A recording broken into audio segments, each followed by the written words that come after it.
माणिकराव कोकाटे आणि अजित पवार यांच्यात आज भेट होण्याची शक्यता। कोकाटेंच्या राजीनाम्यासाठी विरोधकांचा जोर, अजित पवारांसोबतच्या भेटीनंतर निर्णय होणार। राज ठाकरे उद्धव ठाकरेंच्या मातोश्रीवरील भेटीनंतर युतीच्या चर्चांना वेग। मराठीचा मुद्दा आणि कौटुंबिक कार्यक्रमात एकत्र दिसणाऱ्या बंधूंनी निवडणुकीतही एकत्र लढावं, कार्यकर्त्यांची इच्छा।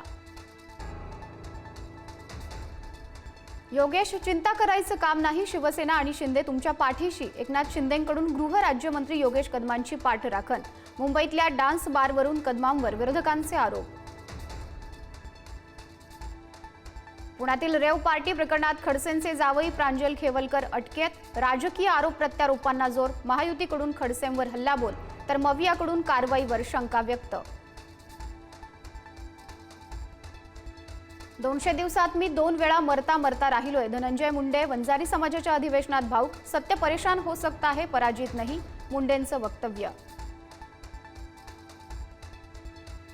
लोकसभेत पहलगाम आणि ऑपरेशन सिंदूरवर हाय व्होल्टेज चर्चा होणार। विरोधक सरकारला घेरण्याचा प्रयत्न करणार तर सरकार विरोधकांच्या प्रश्नांची उत्तरं देणार।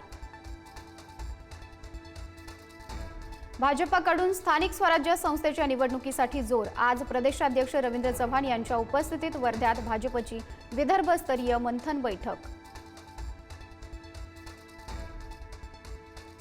हिंगोलीचे ठाकरेंचे खासदार नागेश पाटील आष्टीकरांना वाढदिवसाच्या शुभेच्छा देण्यासाठी अमित शहांचा फोन।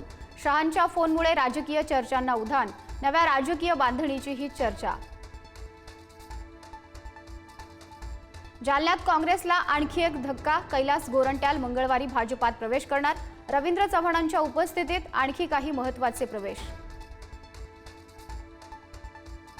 मराठा आंदोलक मनोज जरांगे यांचं शिष्टमंडळ मुंबईत। आज ऑगस्टमधील नियोजित आंदोलनासाठी मुंबईतील आझाद मैदानासह इतर मैदानांची करणार पाहणी।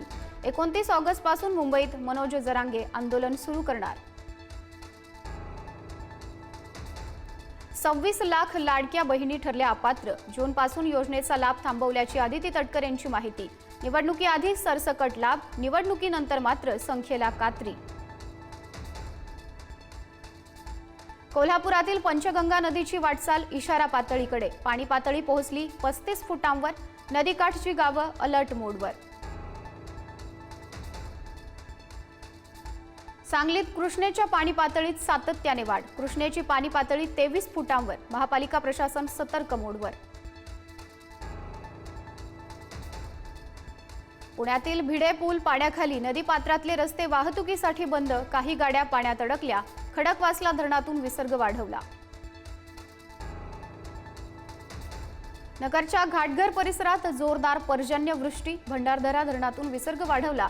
स्पिलवे गेटमधून 9200 क्युसेकनं विसर्ग।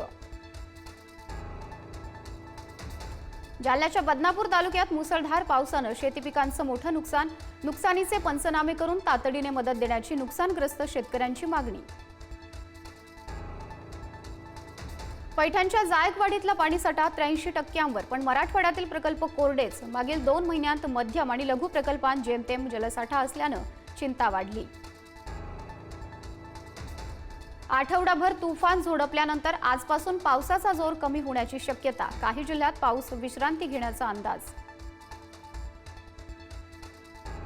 छत्रपती संभाजीनगरमध्ये मित्रासह फिरायला गेलेल्या तरुणाचा जोगेश्वरी धबधब्यात बुडून मृत्यू। बुडत असलेल्या भावाला वाचवलं, पण स्वतः हर्षदीपच बुडाला।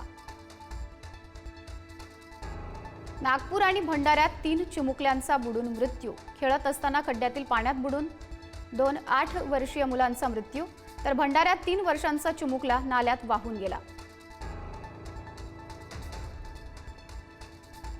कोल्हापुरातल्या नांदणी इथल्या हत्तीण प्रकरणी आज सर्वोच्च न्यायालयात सुनावणी। हत्तीणीला नेण्यासाठी वंताराचे पथक कोल्हापुरात ठिय्या मांडून नागरिकांचा मोठा विरोध। आज श्रावणातला पहिला सोमवार। राज्यातील मंदिरांमध्ये दर्शनासाठी भाविकांची गर्दी। मंदिर प्रशासनही सज्ज। भारताच्या सुरक्षिततेसाठी चिंतेची बातमी। बांगलादेश आणि पाकिस्तानमध्ये व्हिसा फ्री प्रवेश। दोन्ही देशांमधील डिप्लोमॅट आणि सरकारी अधिकाऱ्यांना प्रवेशांसाठी व्हिसाची गरज नसणार। ISI कडून लेडी ब्रिगेड स्लीपर सेलचा वापर, मुलींचं धर्मांतर करून दहशतवादी कारवायांसाठी वापर, तपास यंत्रणांची धक्कादायक माहिती। चौथ्या कसोटीत भारतानं पराभवाच्या जबड्यातून खेचला विजयश्री सारखा ड्रॉ।